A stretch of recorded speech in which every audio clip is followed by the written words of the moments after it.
Bom dia, meus irmãos. Graças a paz do Senhor Jesus. Como nós só temos 6 oportunidades, como eu falei desde o começo, nós tivemos que selecionar o que falar sobre este livro maravilhoso e hoje é óbvio nós vamos para o capítulo número 42, ok? Capítulo número 42 de Jó.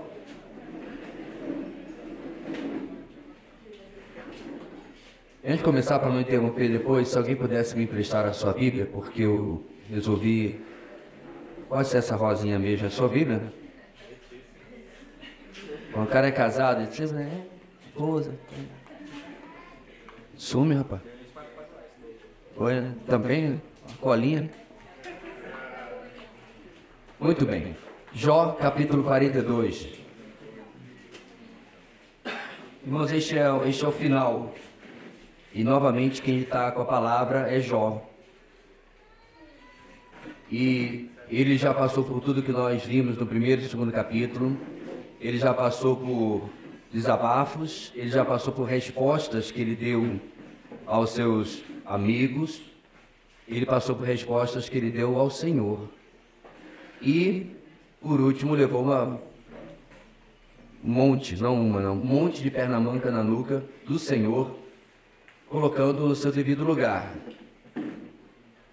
Eu perguntei algumas mensagens atrás se algum de nós já fez aquela oração: Senhor, eu quero ser um crente melhor, eu quero ser mais consagrado, eu quero ser mais espiritual. E praticamente todos nós levantamos as nossas mãos, e eu acho que os que não levantaram que não entenderam a pergunta, porque isso é normal. Inclusive esse é o tipo de pedido de oração, irmãos, que quando aparece na reunião de oração, eu particularmente não gosto.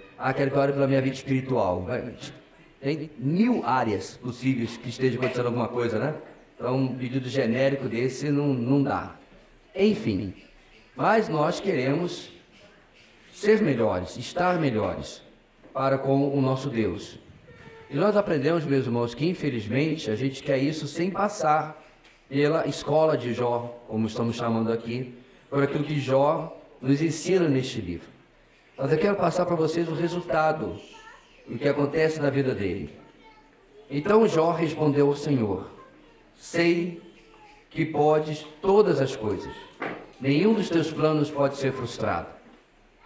Esse primeiro, na verdade, segundo versículo, irmãos, é mais um daqueles que ficou para a posteridade, é mais um daqueles que, se alguém perguntar assim, me cita um texto de Jó, vão lembrar disso aqui. Fica na mesma categoria daquele do aceitamos o mal, o bem de Deus não aceitaremos o mal, ou eu sei que meu Redentor vive, ou no sair do ventre da minha mãe, no voltarei. Está na mesma categoria, os versículos mais memoráveis do livro de Jó, apesar que tem muita coisa muito boa que acabou não ficando tão lembrado assim. Então o que Jó está falando aqui para nós, meus irmãos? 2 realidades importantes que se combinam debaixo da noção da soberania de Deus. Nosso primeiro ponto de hoje é o seguinte: uma vida piedosa deve se humilhar diante da absoluta soberania de Deus. E como é que Jó faz isso? Sei que podes fazer todas as coisas. É fácil nós lermos esse texto e pensar assim: Senhor, eu estou orando pela cura do meu filho. Eu sei que podes fazer todas as coisas. Mas o que eu estou pensando exatamente? Que nenhuma doença é páreo para Deus, certo? É isso que eu estou pensando. Sejamos sinceros. Eu sei que resfriado e câncer para Deus é a mesma coisa. Ele cura e não derrama uma gota de suor. Mas eu não acredito, meus irmãos, realmente seja só isso que Jó, essa altura do campeonato, né? Já estamos em dezembro, perto da final. Não é isso que ele está pensando. Só. Ele está pensando: o Senhor pode fazer o que o Senhor quiser, inclusive o que o Senhor fez comigo. Eu sei que podes fazer todas as coisas, inclusive aquilo que eu não mostro. Inclusive, responder de forma negativa à minha oração, de forma contrária àquilo que eu esperava. Estou me humilhando porque durante muitos capítulos eu me achei injustiçado. Eu achei que o Senhor fez errado. Achei que o Senhor fez da maneira que eu não concordava. Então eu sei que o Senhor pode fazer todas as coisas, Mas antes, eu não queria que o Senhor fizesse todas as coisas. Vou confidenciar uma coisa para vocês, irmãos. Meu problema quando eu oro por um assunto extremamente sensível não é se Deus tem poder ou não para fazer aquilo, para não usar a palavra pode aqui do nosso texto. Esse não é o meu problema. Então nós já tivemos situações sérias de saúde lá em casa. Minha esposa teve 2 pré-eclâmpsias, nas quais o Asaf e o Joshua quase não sobreviveram. Nós tivemos outros episódios, com o Joshua teve uma convulsão por causa de uma febre alta, e outros sustos mais imediatos, como um quase afogamento, que a Wesley estava, a Kiara estava nessa história também, ela lembra, ela era pequena. Então, aí passou esses sustos aí. Nesse último, praticamente, não deu nem para orar, porque eu só pedi uma unção de Michael Phelps, pulei no rio, a gente fez o que fez, Christian estava lá também. A gente passou por essas situações. O meu problema, meus irmãos, não é se Deus tem poder para salvar. O meu problema é se Ele vai. Esse é o meu medo na oração. É se Deus vai responder sim a situações graves, sérias. Eu me lembro quando, lá no Calmés, estava bem no início do meu ministério, eu recebi a notícia que a esposa do nosso vice-moderador, vice-presidente, tinha sofrido um mal súbito e estava hospitalizada. Depois eu soube que na verdade, ela teve um AVC. E eu nem lembro o que a gente tinha na época. Assim. Acho que a gente tinha aquele negócio do Hotmail, como é que é o nome? Messages, né? Tal. Eu não lembro o que a gente tinha na época, mas não era o WhatsApp. E aí eu fui até o Calmé, só para descobrir que já estava todo mundo no hospital. Então, ali do Calmé até a Brigadeiro, eu fui orando, chorando, pedindo misericórdia do Senhor, e o mesmo sentimento veio na minha mente. Porque, meus irmãos, eu realmente não tenho problema de acreditar que Deus pode restaurar vasos sanguíneos. Eu não tenho problema nenhum. Eu já vi tanta coisa acontecer, meus irmãos, na minha vida. Eu já vi um irmão que era absolutamente, totalmente viciado em cocaína. Ele literalmente é chamado de Toninho do Pó. Viram um culto, aceitaram a Cristo e jamais colocar sequer um cigarro na boca. Foi instantaneamente liberto, curado, porque a droga, vários que sabem disso, é uma dependência química e psicológica. Ele jamais conseguiu, no dia seguinte, por hábito, porque para sair da cama ele tinha que esfregar um pouco de cocaína na gengiva, por hábito, no dia seguinte ele foi fazer, ele vomitou. Então eu não tenho nenhum eu olho os milagres da Bíblia, meus irmãos, eu digo, eu não tenho uma sombra de dúvida de que o mar se abriu, não tenho uma sombra de dúvida de que o sol parou, não tenho uma sombra de dúvida que os muros de Jericó caíram menos debaixo da casa de Ar. Meu problema é se o mar não abrir, se o sol não parar. Porque é isso que está acontecendo aqui. Então vamos orar. Senhor, eu sei que tudo podes, inclusive dizer não para mim. Inclusive não curar, inclusive não abrir a porta, inclusive não mudar essas circunstâncias. Inclusive esse deserto durar muito mais tempo do que eu estava voluntariado a aceitar. É isso, meus irmãos, que essa primeira frase diz de maneira muito mais profunda do que um exame superficial pode nos dizer. E Deus faz, sim e não, por causa da segunda parte da frase. Nenhum dos teus planos pode ser frustrado. Então, quando Deus, meus irmãos, diz o sim ou não, isso está absoluta e completamente de acordo com o seu plano para mim e para você. Está de acordo com aquilo que Ele tem planejado para mim e para você. Já falei para vocês diversas vezes, já aconselhei que você conhecesse o trabalho dela, da irmã Johnny, Joni apenas. Johnny Erickson Tada. Ela casou com o seu casou com o seu fisioterapeuta, que é japonês, tá? Johnny Erickson Tada. Todos mundo já conhecem a história, já contei. 15 anos de idade, ela foi nadar em um lago atrás da sua casa, pulou num lugar muito raso, bateu a cabeça numa pedra e seccionou a cervical. Tetraplégica há 50 anos, pelo menos. ler e estudar a biografia dela, irmãos, é um tapa na cara quase o outro. Porque, primeiro, ela não é nenhuma heroína. Tenho certeza que se você a conhecesse pessoalmente, ela odiaria você tratá-la como alguma, né, super santa. As palestras e mensagens que eu já ouvi dela, as melhores são aquelas onde ela falou das suas lutas, com a sua situação. Até hoje. Obviamente são diferentes de quando ela, com 15 anos, passou por essa situação. Mas o ponto aqui, meus irmãos, é que na absoluta soberania de Deus, nos planos que não podem ser frustrados de Deus, Deus tinha uma pedreira dessa para essa moça. Deus tinha passar o resto da sua vida sem sentir movimento nenhum do pescoço para baixo. O máximo que ela conseguiu recuperar muita fisioterapia, é o movimento de levantar os braços em pinça, onde coloca ferramentas e pincéis, ela pinta, aliás, muito bem. E aí eu fico pensando, meus irmãos, né, as músicas que a gente canta, como eu falei outro dia, Senhor, faz a tua vontade na minha vida. Será que eu quero mesmo? Será que eu quero? Não, pastor, eu quero, porque Paulo falou que a vontade de Deus é boa, perfeita e agradável. Vocês não entenderam? Boa, perfeita e agradável para ele. Não para nós.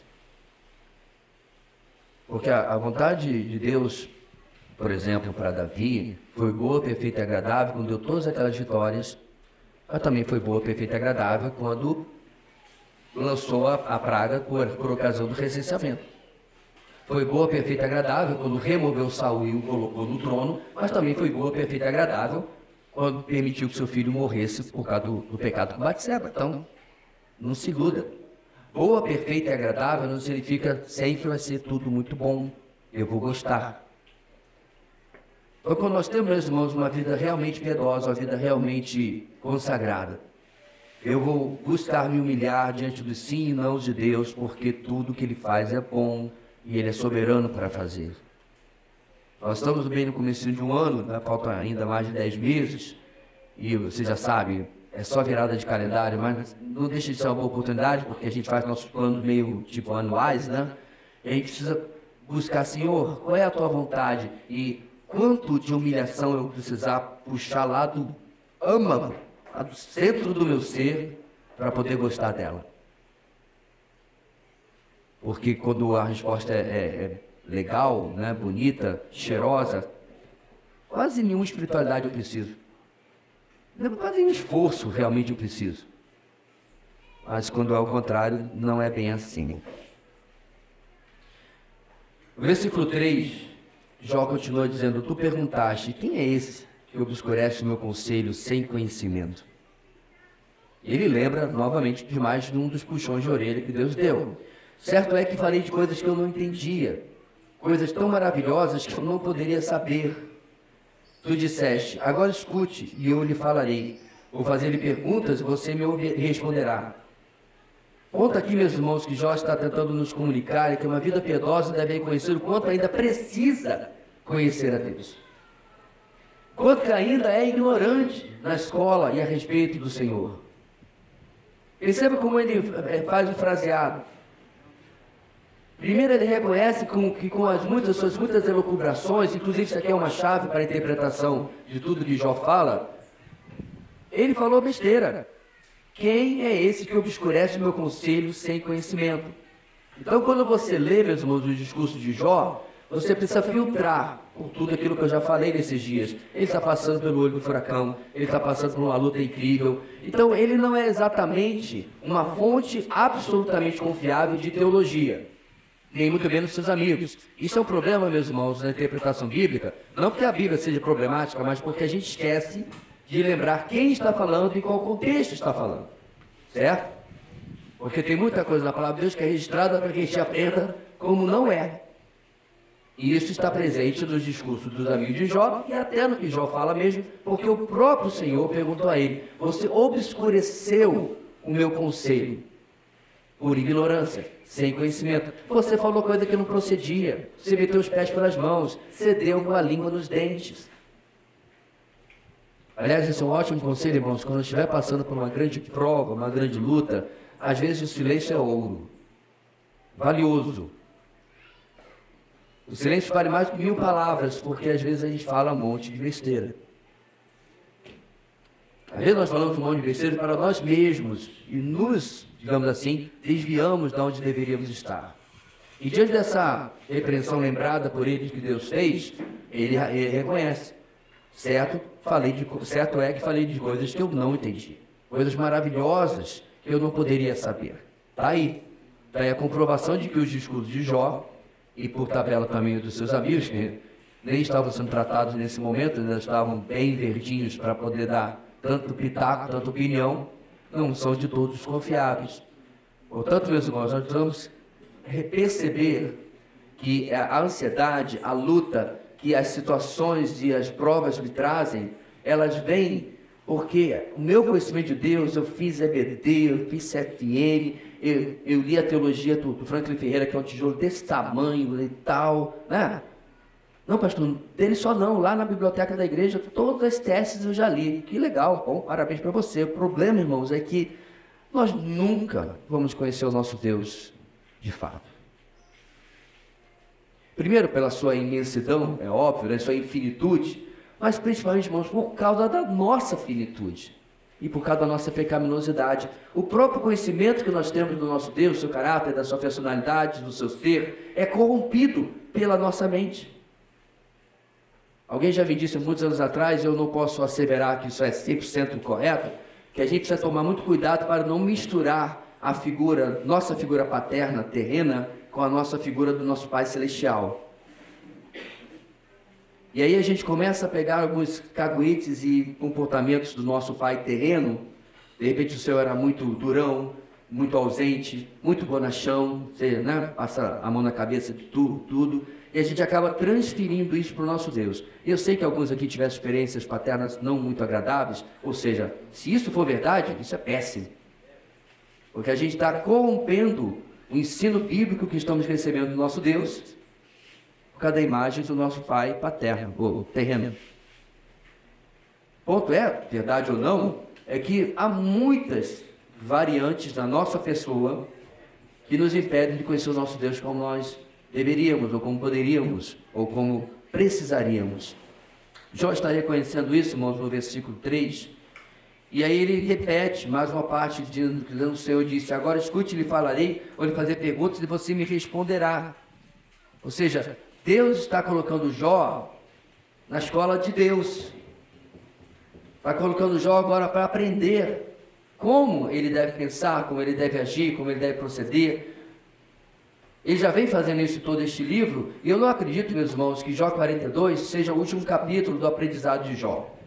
Ele está só passando de ano, ele só está passando de categoria. Tá? Ele está graduando agora, talvez terminando aí o ensino técnico, e agora ele vai começar uma licenciatura, depois um bacharelado, e um mestrado, e um doutorado, e vai faltar termos do nosso curso, porque de fato nós nunca terminamos, e Jó precisa continuar a aprender, porque aqui pelo menos ele está começando bem, e aqui que está o nosso ponto. Ele reconhece sua limitação no conhecimento do Senhor.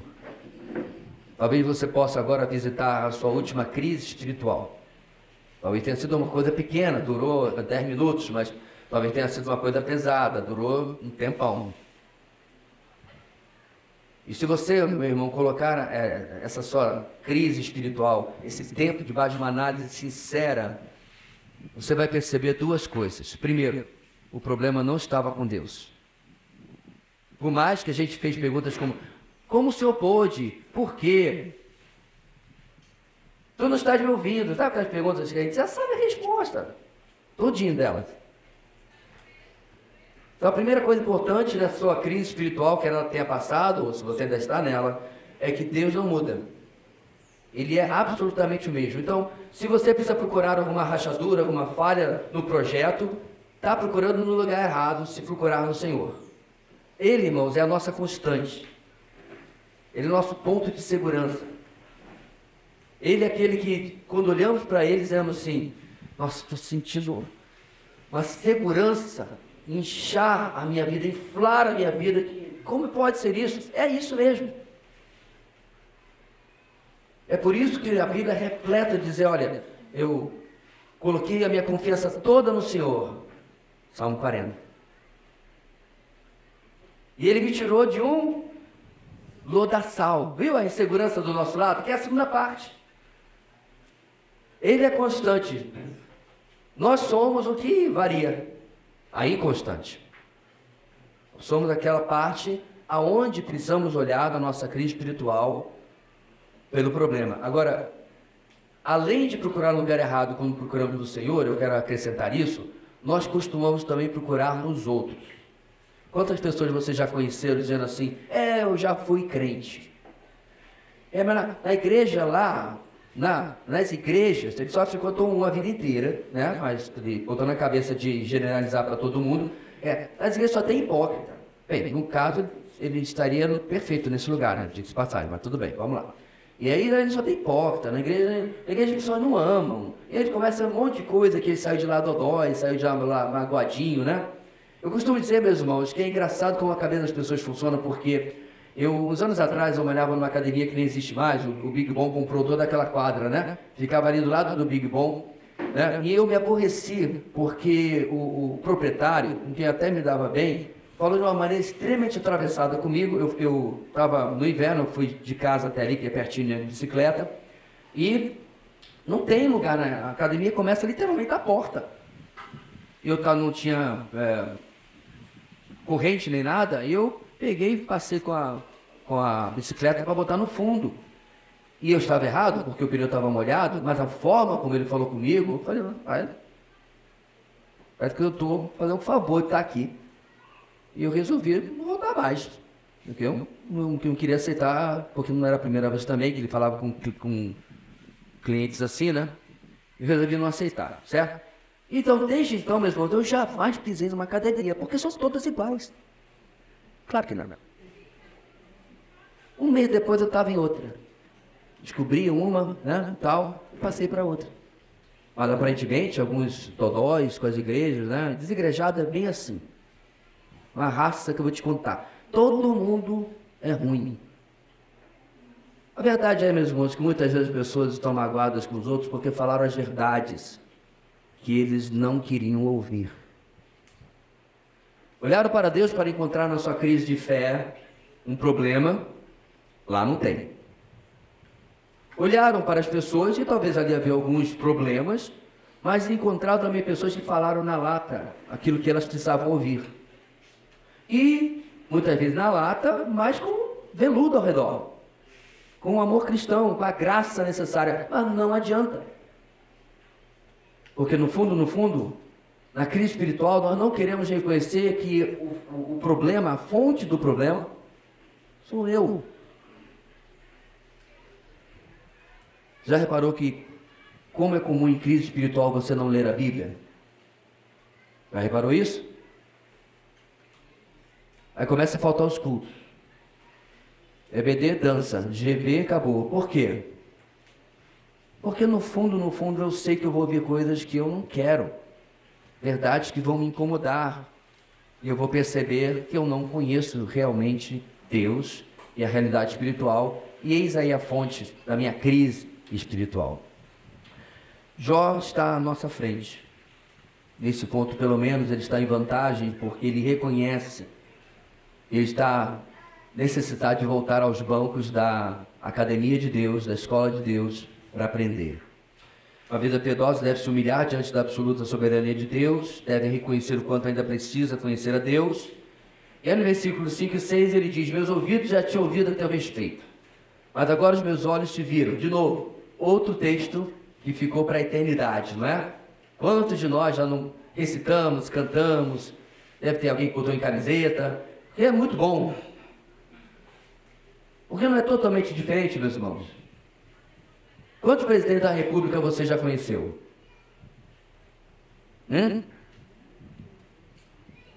Eu conheci todos, desde Kaiser. Você está entendendo que eu estou usando a palavra conhecer com um sentido meio livre, né? Então deixa eu colocar de outra forma. Quantos presidentes da República você soube que existiram durante a sua vida? Melhorou, né?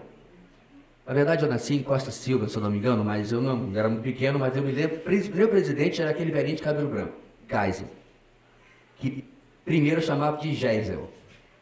Depois eu aprendi que a pronúncia era outra. Eu conheci todos. Conheci até um que gostava de usar as coisas que não era dele, era do amigo dele. Né? Nada era dele. E as pessoas faziam um monte de coisa errada, mas ele nunca soube que as pessoas faziam um monte de coisa errada, talvez soube dele. Mas, de fato, eu só encontrei um presidente na minha vida inteira, quando ele visitou aqui a nossa cidade. Esse é o ponto aqui, meus irmãos. E a gente usa essa palavra conhecer assim, de maneira bem solta, né? Ele está falando de um filme, tá? Então, sabe aquele ator, você conhece o Brad Pitt? Aí o cara, pô, Thelma e Luiz, primeiro filme que eu assisti dele e tal, vai, né? O cara feio pra caramba, mas bom ator. Ei, olha a risadinha das irmãs se entregando. Você conhece? Não, você não conhece. Você sabe quem é, mas você não conhece. De fato, eu literalmente não conheço nenhum ator. Nenhum. Nunca troquei uma ideia, nunca falei, e aí, como é que você tá? Não conheço nenhum. Jó, meus irmãos, isso surpreende, sabe por quê? Preste bem atenção. Qual é o testemunho sobre Jó no início do nosso livro? Homem justo, irrepreensível, correto, e sinônimos e mais sinônimos do que está escrito lá, que se desvia do mal. Essa é uma das coisas que mais me admira, ele se desvia do mal. Ele vê lá e diz, opa, por aqui. Ele não vai nem lá ver. Provérbios diz que o justo vê o mal e esconde. Ele não vai nem ver o que está acontecendo. Para nem ser confundido, alguém perguntar, você está com esse pessoal? Vou para lá, ó. E Jó era assim, mas, irmãos, ele apenas conhecia Deus de ouvir falar. Agora vamos lá, 2024. 2000 anos quase depois da instauração da nova aliança.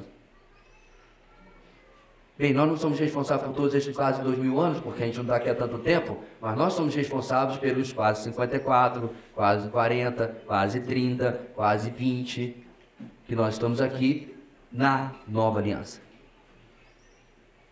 E aí, meus irmãos, nós não podemos repetir a mesma desculpa, se é uma desculpa, ou explicação de Jó.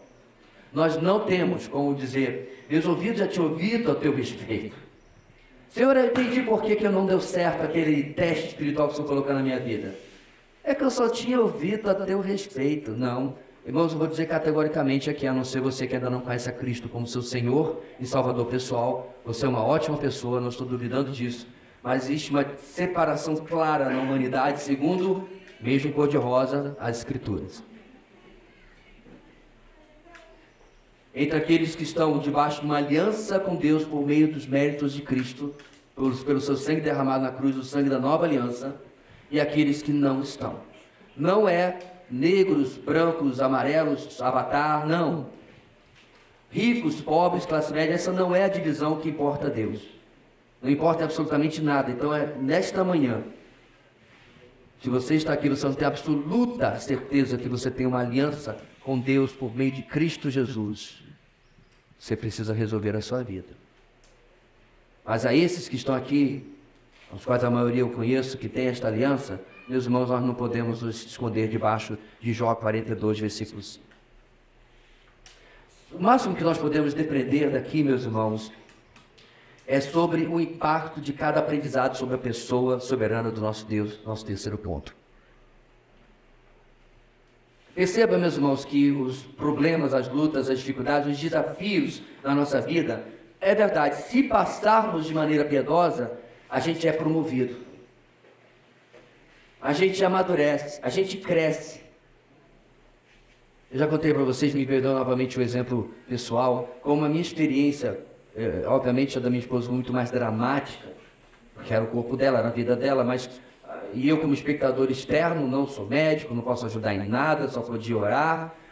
Então a experiência do nascimento do Asaf e do Joshua, para mim, foram completamente diferentes. E era a mesma situação clínica. Desde, na verdade, que nós ouvimos a notícia, para mim a experiência foi diferente. De 97 a 2004, entre outras coisas que nós passamos e passar pela mesma experiência, eu me senti na obrigação de não reagir da mesma maneira.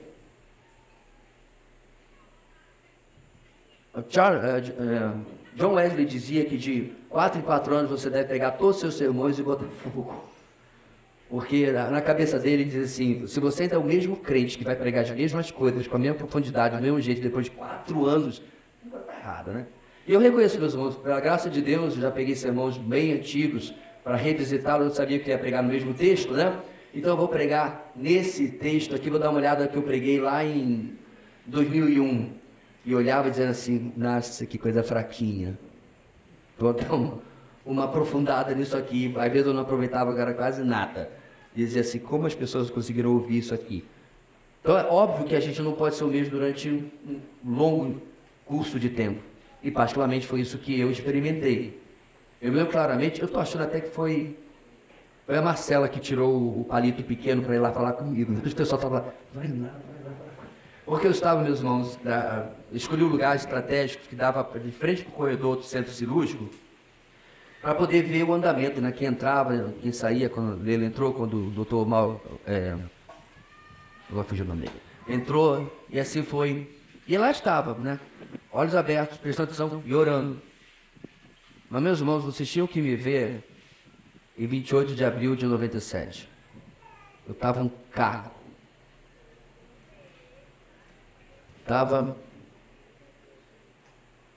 Só lembrava dos meus pais.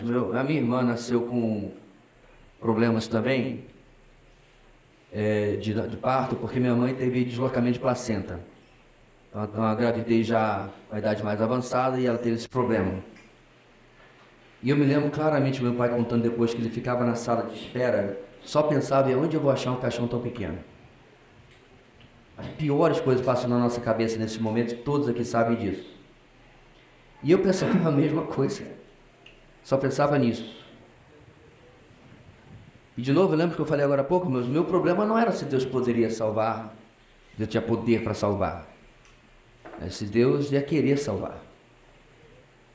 Isso 28 para 29 de abril de 97.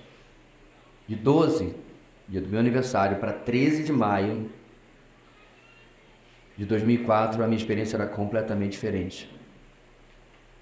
A minha experiência, eu prometo aos irmãos, era, Senhor, eles são teus. E eu sei que tudo pode. Que nenhum dos teus planos pode ser frustrado. Talvez seja fácil nos contar essa história, porque o final feliz está sentado bem aqui e ali atrás. Mas tem outras que não são tão fáceis de contar, não.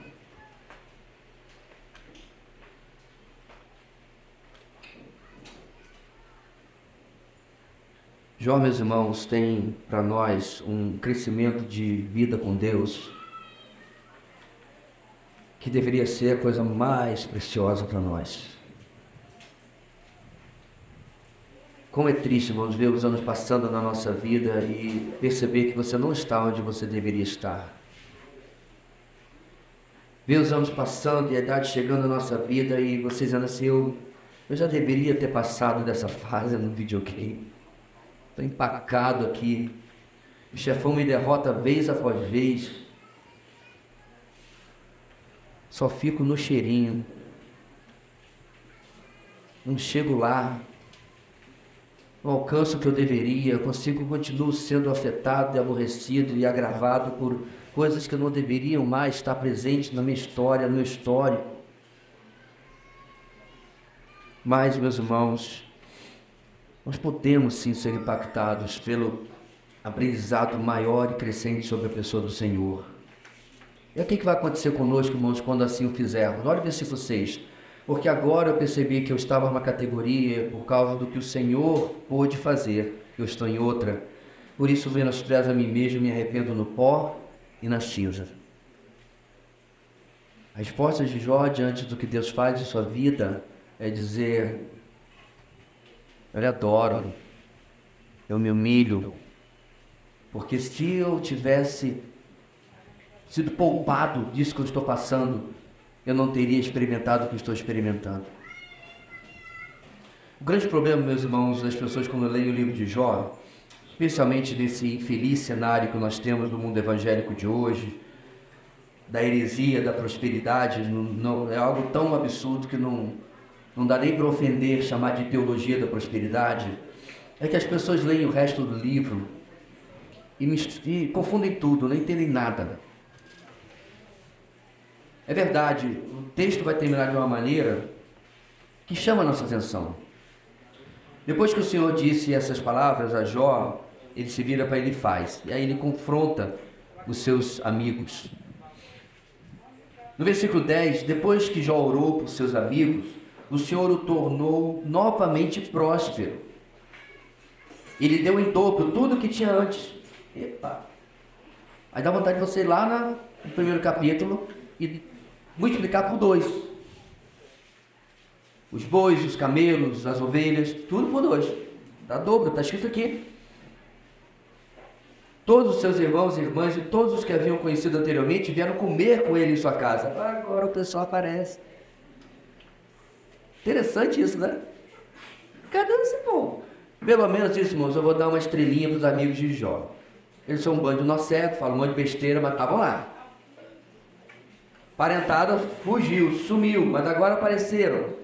Eles o consolaram e o confortaram por todas as tribulações que o Senhor tinha trazido sobre ele, enquanto comiam da sua comida, é claro, e cada um lhe deu uma peça de prata e um anel de ouro, ou seja, Deus usou até esses ingratos para ajudar ainda mais na recuperação de Jó. Versículo 12, o Senhor abençoou o final da vida de Jó mais do que o início. Ele teve 14.000 ovelhas, 6.000 camelos, 1.000 juntas de bois e 1.000 jumentos. Também teve ainda 7 filhos e 3 filhas. Ele recuperou os seus 10 filhos. A primeira deu o nome de Gemima, vão anotando aí, as irmãs estão grávidas. A segunda, o de Késia, e a terceira de Keren, Rapuque. Talvez você queira aproveitar só o Keren, talvez, né? Que Rapuque parece Ratuquem, aí vai ficar... Versículo 15. Em parte alguma daquela terra havia mulheres tão bonitas como as filhas de Jó, ou seja, tinha pretendente à porta de Jó direto. E seu pai lhe deu herança junto com seus irmãos. Depois disso, Jó viveu 140 anos, viu seus filhos e os descendentes deles até a 4ª geração, então morreu em idade muito avançada. O plano não era, meus irmãos, por isso que eu pedi uma Bíblia aqui, porque eu estou sem meu celular e meu texto bíblico está transcrito já. Mas eu acrescentei um 4º ponto, meus irmãos, porque eu queria destacar exatamente a diferença entre resposta de Deus e a nossa resposta que brilha os olhos, que é a prosperidade. Uma vida piedosa deve estar segura de que Deus cumprirá sua vontade. Para Deus e para Jó, a vontade era essa que está aqui no final do capítulo 42. Então eu sei, meus irmãos, que numa igreja como a nossa, isso é quase desnecessário falar. Mas eu quero destacar isso porque talvez você tenha um amigo que possa precisar da sua ajuda, em que ele ache que eu estou passando por uma prova, né, e tal, e o motor do carro bateu, a geladeira queimou e a máquina de lavar também. Olha, o diabo está furioso, né? Sei, já falei, está deprimido, está precisando de, né, ajuda, remédio, tudo aí. Então, talvez você tenha esse tipo de crente que você conhece. Aí ele vai para dar a pá de cal no nonsense, ele diz, mas eu sei em quem tenho crido, e aí eu sei que meu último final vai ser maior do que o primeiro, porque a glória da... Você sabe, um monte de coisa que o pessoal mistura texto, mistura noção, faz uma salada. Não. Em primeiro lugar, não é garantido que depois da aprovação as coisas vão ser melhores. Não é isso que o nosso texto está dizendo. Em segundo lugar, não é garantido que se forem melhores, serão o dobro, serão muito melhores. Você vai ficar podre de rico. Um tio distante vai morrer, vai lhe deixar uma herança e Deus vai, né, revolucionar a sua vida. Não. Eu sei disso, meus irmãos, porque a Bíblia não se lê com apenas um microscópio. Se lê também com uma lente grande angular. Se lê com um panorama, se lê com toda ela. E o nosso Deus, meus irmãos, tem propósitos diferentes para pessoas diferentes, em momentos diferentes. E muitas vezes Deus vai fazer coisas diferentes também daquela que nós achamos que precisávamos ou que deveríamos receber. Uma vida piedosa, portanto, só para terminarmos, deve se humilhar diante da absoluta soberania de Deus, deve reconhecer o quanto ainda precisa conhecer a Deus. Uma vida piedosa deve ser impactada a cada aprendizado sobre a pessoa soberana do nosso Deus e deve estar segura de que Deus cumprirá sua vontade, não a nossa, a dele. Isso vai ser sempre, meus irmãos, boa, perfeita e agradável. Que neste ano, meus amados, independente dos caminhos que o Senhor nos levar, nós possamos estar sempre gratos e sabendo que o Senhor pode fazer todas as coisas, o que quiser. Ele é o dono da festa, Ele é o Senhor da história, Ele é o personagem principal. O mundo é o mundo dEle. Ele não veio aqui no nosso mundo para, eu poderia dar uma ajudinha. Não, é o mundo dEle, a criação é dEle, é tudo por causa dEle. Como Jesus e como Paulo realmente encerra falando sobre Jesus, é por causa dEle, por meio dEle, para Ele são todas as coisas. Amém? Que isso seja, meus irmãos, um alimento, uma estrutura na nossa vida. Eu não sei como nós vamos chegar ao final do ano. Eu não sei quais de nós e quantos de nós teremos que chorar juntos ou teremos que nos alegrar juntos. Mas uma coisa eu sei. Como é bom saber, nós não vivemos pelo acaso. Não vivemos por sorte. Nós vivemos por propósito, com P maiúsculo, com providência, com P maiúsculo, do nosso grande e soberano Deus. Amém? Deus querido, muito obrigado pelas lições que este livro precioso nos traz. E como Deus, Ele mostra a segurança, a tranquilidade que podemos experimentar na nossa vida. E como nós podemos lhe adorar, não por aquilo que o Senhor nos dá, mas por aquilo que o Senhor é. E isso nos é suficiente. Porque quando o Senhor é o nosso pastor, tudo que eu tenho é o que eu preciso. E o que eu não tenho, eu não preciso. Quando o Senhor é o nosso pastor, Ele é suficiente. E tudo já está suprido na nossa vida. Obrigado, Deus. Obrigado por este tempo de retiro. Que as outras pessoas que irão ser alcançadas por essas mensagens possam também em suas vidas, assim como nós, serem trabalhadas num novo nível de dependência e de confiança no Senhor. É o que oramos em nome de Jesus. Amém.